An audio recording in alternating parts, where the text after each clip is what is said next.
সাম্য ও সমতায় দেশ গড়বে সমবায় এই প্রতিপাদ্যকে সামনে রেখে ঢাকার দুহার উপজেলায় জাতীয় সমবায় দিবস উপলক্ষে র্যালি ও আলোচনা সভা অনুষ্ঠিত হয়েছে। শনিবার সকালে উপজেলার Dohar Nawabganj weavers cooperative industrial union লিমিটেডের সভাকক্ষে এই আলোচনা সভা অনুষ্ঠিত হয়।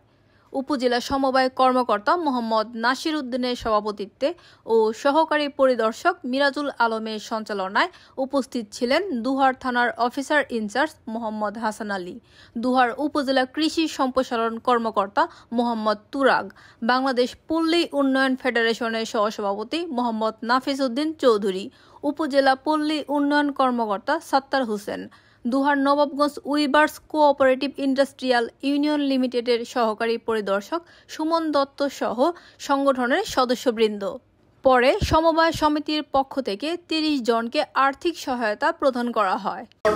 আমি কিন্তু আমাকে যখন দাওয়াত দিতে চাই, আমাকে নিজে থেকে বলেছিলাম যে ভাই